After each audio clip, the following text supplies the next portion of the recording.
Hello and welcome to MATV Kashmir in focus. नाजरीन, जैसा कि आप जानते हैं, हम अपने प्रोग्राम में आपको कश्मीर, जम्मू, लद्दाख, पाकिस्तानी कब्जे वाले जम्मू कश्मीर और पाकिस्तानी कब्जे वाले गिलगित बल्तिस्तान से मुतालिक खबरें भी देते हैं और उसके अलावा हम हिंदुस्तान के से रिलेट करती हुई ऐसी खबरों के बारे में तबसरे भी करते हैं जिनका हम समझते हैं कि कश्मीर के इशू के साथ किसी न किसी हवाले से लिंक बनता है।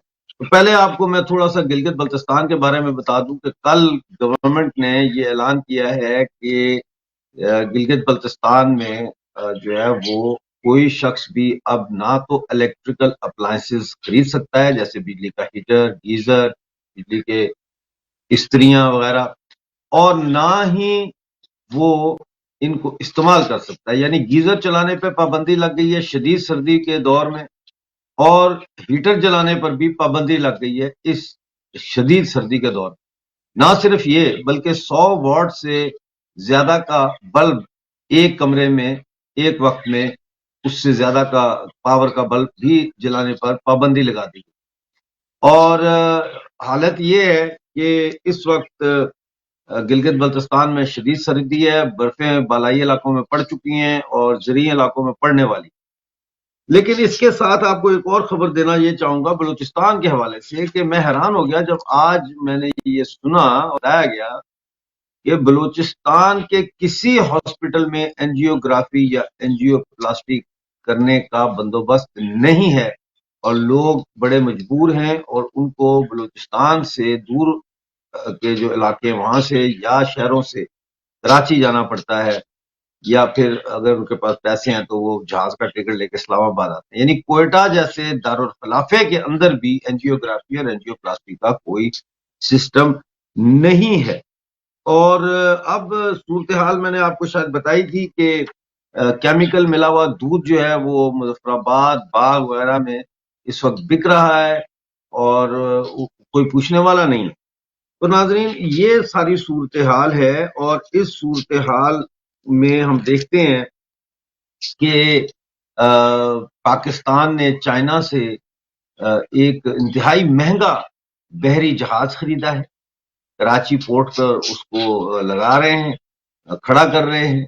इसके अलावा हम देखते हैं कि इनको चिंता OIC वालों को, यानी ऑर्गेनाइजेशन ऑफ इस्लामिक जो कोऑपरेशन है, उसके वफद को, उसके डेलीगेशन को LOC पर ले जाकर ब्रीफिंग देने का ज्यादा उनको चिंता है, ज्यादा उनकी फिक्र है।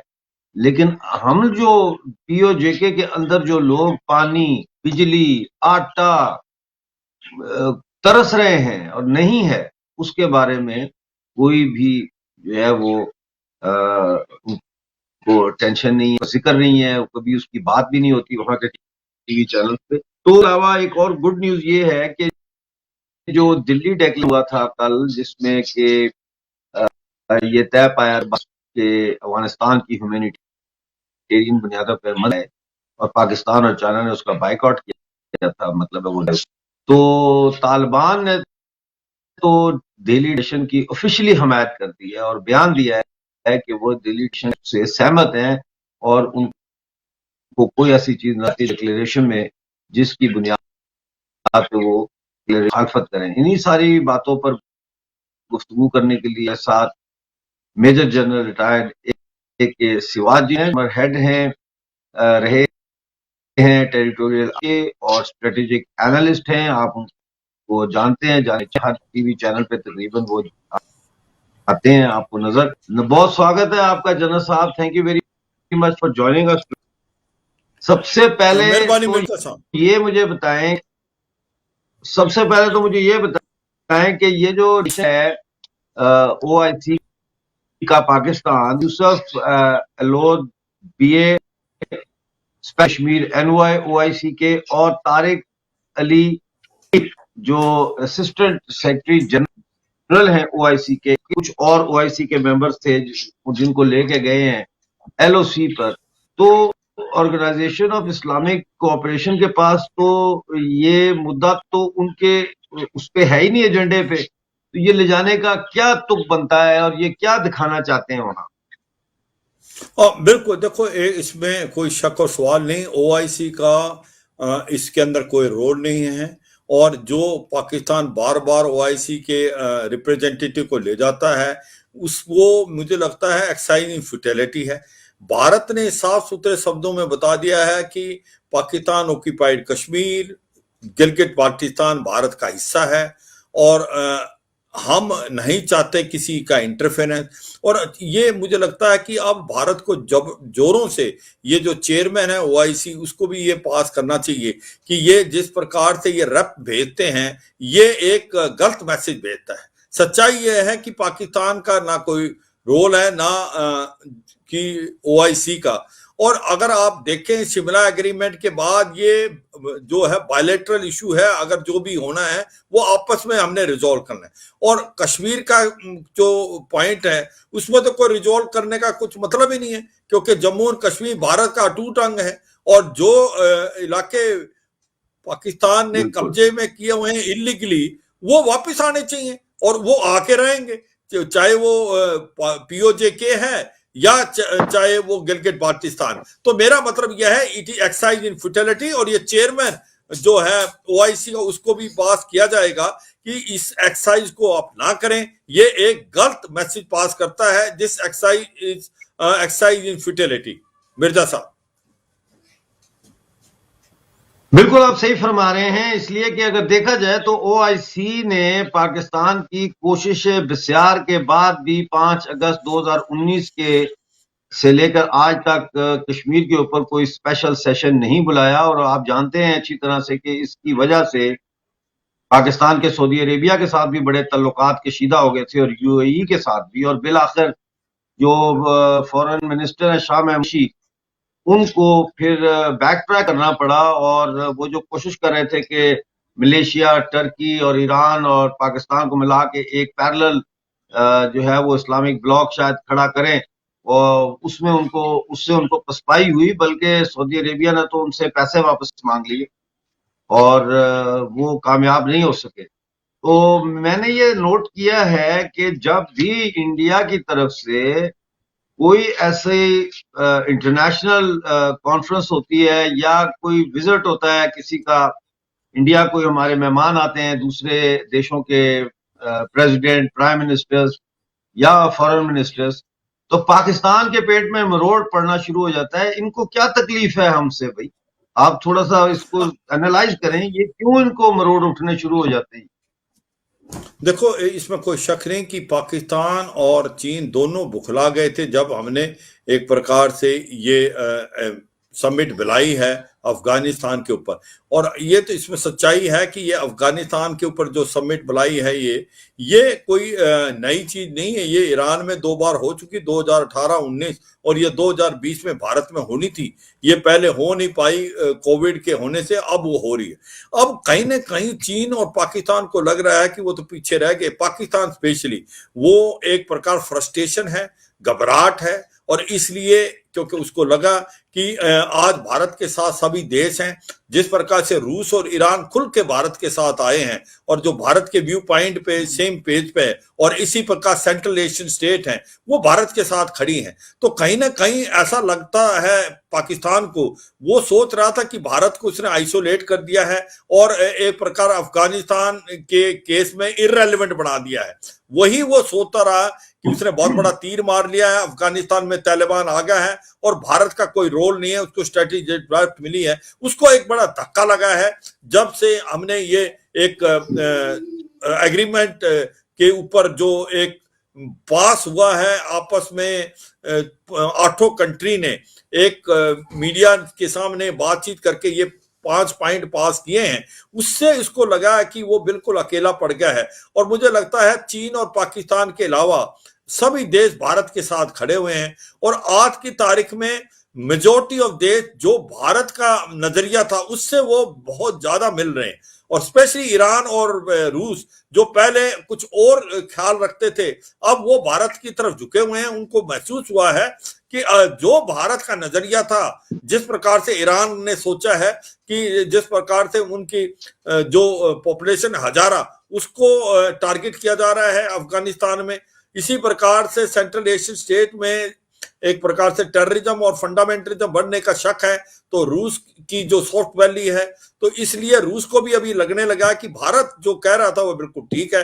तो आज भारत के साथ सभी देश खड़े हैं, और ऐसे में मुझे लगता है कि पाकिस्तान जो है एक बुखला गया है, फ्रस्ट्रेटेड है, और एक प्रकार से वो डिफेंसिव है, और इसी प्रकार उसको हेल्प करने के लिए चीन है। पर मुझे लगता है चीन अगर अपने आप को एक इमर्जिंग पावर कह रहा है कि सुपर पावर बन सकता है, तो एक बहुत ही नकारा टाइप का उन्होंने उदाहरण वो दिया है बहाना कि एक शेड्यूलिंग के कारण वो नहीं आ रहे। सच्चाई यह है कि ये दोनों देश आइसोलेटेड हो गए हैं। अफगानिस्तान पे अभी भारत बहुत रेलेवेंट हो गया है। भारत क्योंकि भारत का जो नजरिया है वो एक पॉजिटिव है। भारत चाहता है कि वहां पर ह्यूमैनिटेरियन एड भेजी जाए। वो लोगों को, आवाम को देख रहा है कि वहां पर बहुत तकलीफ है। तो ऐसे में मुझे लगता है तालिबान भी ने भी बहुत सराहना की है। उसने बोला जो दिल्ली डिक्लेरेशन में मुद्दे पास हुए हैं, हमारे को उससे कोई प्रॉब्लम नहीं, जबकि हमने 4-5 पॉइंट पास किए हैं। एक तो कि इंक्लूसिव गवर्नमेंट होनी चाहिए, और अफगानिस्तान इंटरनेशनल टेररिज्म का गढ़ नहीं बनना चाहिए, ड्रग ट्रैफिकिंग और फंडामेंटलिज्म नहीं होने चाहिए, और ह्यूमैनिटेरियन एड और फाइनेंशियल एड जल्दी से जल्दी इनको भेजनी चाहिए। तो मुझे लगता है कि आज तालिबान समझता है कि भारत एक ऐसा देश है कि उसको कोई ज्यादा परवाह नहीं है, कोई उसका कोई निजी फायदा नहीं है। वो सच्चे मन से लोगों की, अफगानिस्तान की सेवा करना चाहता है, क्योंकि $3 बिलियन जो हमने इन्वेस्ट किया था पहले, हमने तो अपने रिटर्न में तो उसके लिए नहीं मांगा कुछ, क्योंकि सड़कें बनाई, हॉस्पिटल बनाए, स्कूल बनाए, रेलवे ट्रैक बनाया, पार्लियामेंट हाउस बनाया। तो ऐसे में मुझे लगता है कि आज भारत का जो एक मास्टर स्ट्रोक था, मैं कहता हूं जिस प्रकार से ये दिल्ली में सबमिट कराई अफगानिस्तान के लिए, और दूसरा जो ये डिक्लेरेशन पास किया, ये भी एक बहुत बड़ा इंपॉर्टेंट है कि सारे कंट्री इकट्ठे थे, और इसमें तालिबान ने जो खुल के आके इसकी सराहना की है वो काबिल तारीफ है। ये दिखलाता है ये मास्टर स्ट्रोक जो है वो बहुत आगे चलेगा, और भारत एक अफगानिस्तान के लिए बहुत रेलेवेंट हो गया आने वाले समय में। मिर्जा साहब, क्या आप समझते हैं कि तालिबान ने जो आज स्टेटमेंट दी है और उन्होंने कहा कि हम दिल्ली डिक्लेरेशन को अफगानिस्तान के लिए खुशाइंद से अच्छा समझते हैं, और हमें इसमें कोई ऐसी चीज नजर नहीं आई जिसकी हम मुखालफत, क्या ये बयान जो है उनका, उनको ये बयान को कैसे देखा गया होगा आपके ख्याल? देखो, मुझे लगता है कि जो रीजनल सिक्योरिटी डायलॉग था अफगानिस्तान में, जो एक सबसे बड़ी प्रॉब्लम आज की तालिबान को है, तालिबान की गवर्नमेंट अफगानिस्तान को नहीं चला पा रही है, क्योंकि उसके पास पैसा तो है ही नहीं, और ऐसे में 95% पॉपुलेशन को एक दिन का खाना भी नहीं मिला, एक समय का, एक दिन में, और बहुत भूख भरी मच रही है। लॉ एंड ऑर्डर की सिचुएशन बहुत खराब है। इस्लामिक स्टेट, खोरासन और अलकायदा सक्रिय हो रहे हैं। सिविल वॉर जैसी सिचुएशन है। ऐसे में अफगानिस्तान की जो तालिबान गवर्नमेंट है उसको कोई ना कोई एड चाहिए, फाइनेंशियल एड और ह्यूमैनिटेरियन एड, और वो कोई, मुझे लगता है देश इतना आगे नहीं आया, क्योंकि इसको मान्यता किसी ने दी नहीं है। तो इसलिए वर्ल्ड की जो फाइनेंशियल इंस्टीट्यूशन है वो भी उनको लोन नहीं दे रही, IMF, वर्ल्ड बैंक और European development, Asian development bank. और ऐसे में इसको 6 से 8 बिलियन डॉलर पैसा चाहिए, और इसको मदद चाहिए दूसरे देशों से, तो वो मदद नहीं आ रही।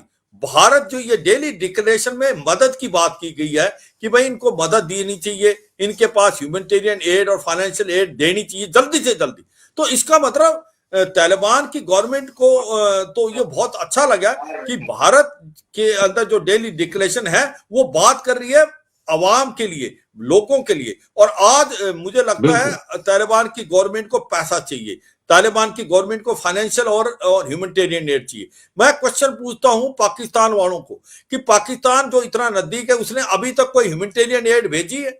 क्या उसकी काबिलियत है? क्या उसकी कैपेसिटी है? और वो एक नकारा गेम खेल रहा है। भारत 50,000 टन गेहूं भेजना चाहता था वाघा बॉर्डर से, वो नहीं मान रहा पाकिस्तान। अब भारत चाबार पोर्ट के थ्रू भेज रहा है, और मुझे लगता है आने वाले कुछ हफ्ते 10 दिन में काफी फाइनेंशियल और ह्यूमैनिटेरियन एड भारत भेजेगा, और बाकी सेंट्रल एशियन स्टेट और ईरान और रूस भी इसमें मदद करेंगे। मिर्जा साहब,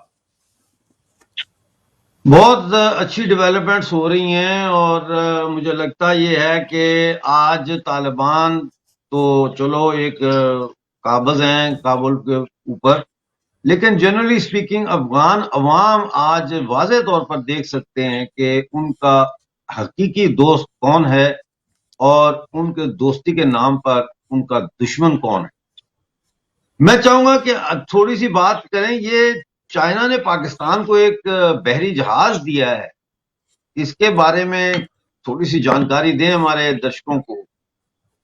देखो, एक बात माननी पड़ेगी मिर्जा साहब, आने वाले समय में इंडो पैसिफिक का रोल बहुत होने वाला है, क्योंकि 70 से 80 पर ट्रेड जो है समुद्र से जाता है। इसका मतलब समुद्र की अहमियत बहुत बढ़ेगी।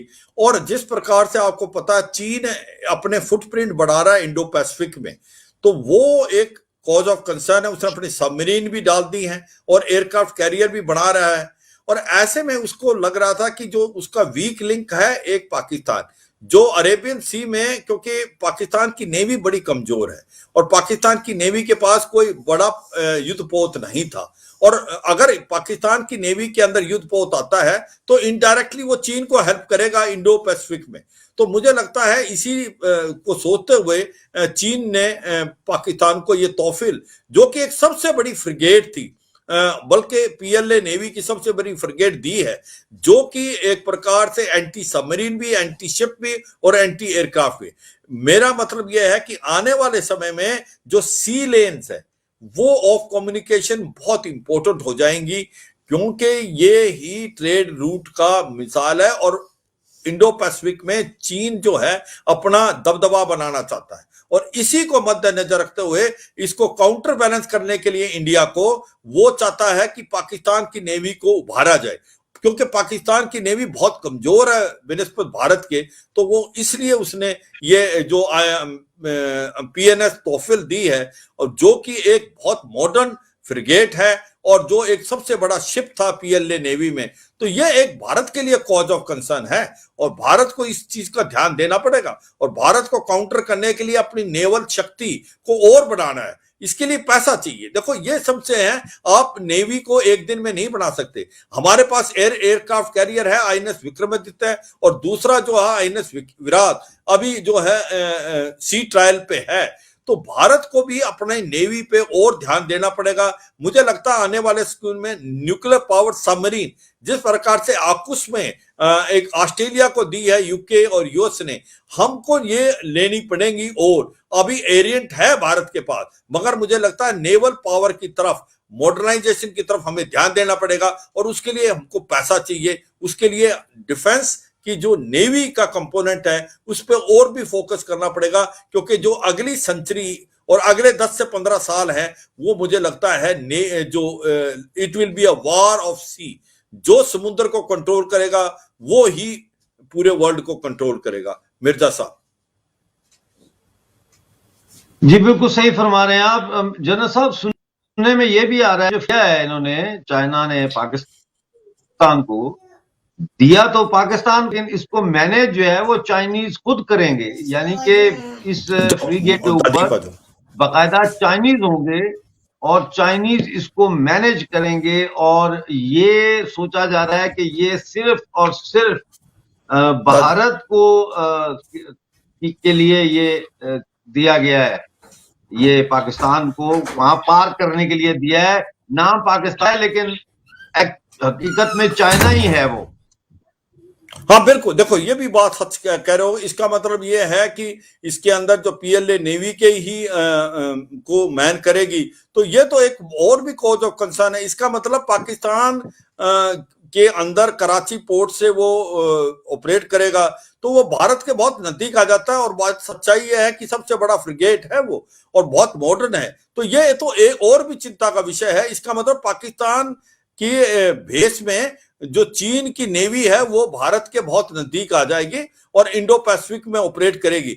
तो इसलिए भारत को और भी चौकन्ना रहने की जरूरत है, और भारत को अपनी नेवी को और मॉडर्नाइज करना पड़ेगा। उसके लिए पैसे चाहिए, उसके लिए आपको फंड देने पड़ेंगे, क्योंकि बात चली हुई है कि 3rd एयरक्राफ्ट कैरियर भी हमें लेना चाहिए, 2 अभी हो जाएंगे। तीसरा, सबमरीन की जो फ्लीट को बढ़ाने की बात हो रही है, न्यूक्लियर पावर सबमरीन की बात हो रही है, और इसी प्रकार से P-81 जो सर्वेलेंस एयरक्राफ्ट है वो और ज्यादा खरीदने की अमेरिका से बात हो रही है। तो जो ये तोहफिल एक पीएनएस दी है, और जो कि चीन ने अपने पाकिस्तान को देके अपने ही क्रूज के ऑपरेट करेंगे, वो एक बहुत बड़ा कॉज ऑफ कंसर्न है। इसका मतलब चीन आपके बिल्कुल नजदीक आ गया है और इससे जो है आपको खतरा बढ़ता है और इसको काउंटर करने के लिए आपको अपनी नेवी को और मॉडर्नाइज करना पड़ेगा।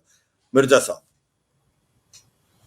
लेकिन देखे ना, अब कराची ग्वादर में चूंकि बलूचिस्तान में बहुत जंग लगी हुई है बलोच फ्रीडम फाइटर्स की पाकिस्तान आर्मी के साथ, तो अब मुझे नजर ये आ रहा है कि चाइना अब ग्वादर पोर्ट से ज्यादा अहमियत दे रहा है कराची पोर्ट को, और कराची पोर्ट के ऊपर बहुत ज्यादा चाइनीज इंजीनियर्स और नेवल स्टाफ जो है वो डेली बेसिस पे देखा जाता है वहां।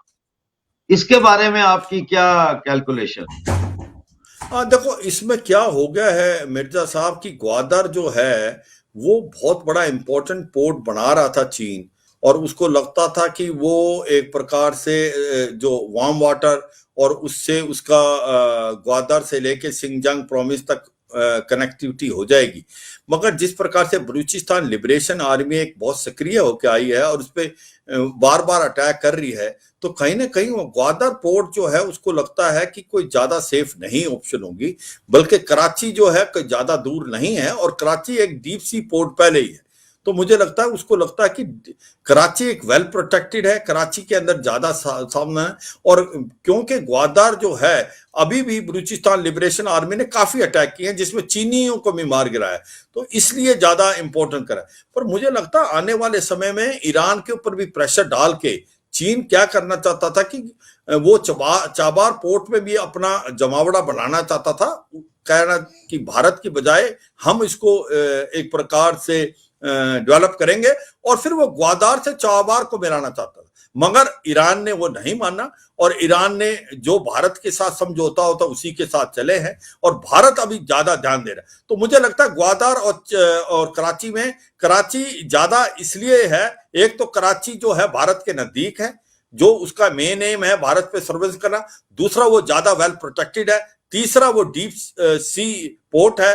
ग्वादर अभी डेवलप नहीं हुआ है, ग्वादर को टाइम लगेगा, और ग्वादर जो है एक वल्नरेबल है क्योंकि बलूचिस्तान लिबरेशन आर्मी वहां पर बहुत सक्रिय है जो बार बार अटैक कर रही है और काफी चीनियों को भी, टेक्नीशियन और इंजीनियरों को मार गिराया है। मिर्जा साहब जी, बहुत शुक्रिया आज के प्रोग्राम में हमारे साथ जुड़ने का जनरल साहब, थैंक यू वेरी मच। नाजरीन, जैसा कि आपने देखा एक कॉम्प्रिहेंसिव ओवरव्यू हमने आपके सामने पेश करने की कोशिश की है, चाइना के हवाले से, ओआईसी के हवाले से, कश्मीर के हवाले से और दिल्ली डिक्लेरेशन के हवाले से। नजर ये आ रहा है कि जैसे जैसे इस पूरे खिते में भारत की फॉरेन पॉलिसी और रीजनल जो सिक्योरिटी पॉलिसी है उसमें सारे देश जो है वो एक पेज पे आ रहे हैं, बिलखुसूस ईरान और रूस।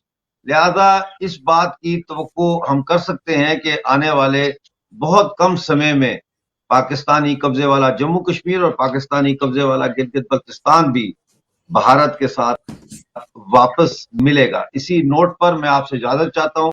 अब आपसे मुलाकात को यूके टाइम 6:30 बजे। उस अपना बहुत सारा ख्याल रखें और मुझे इजाजत दीजिए।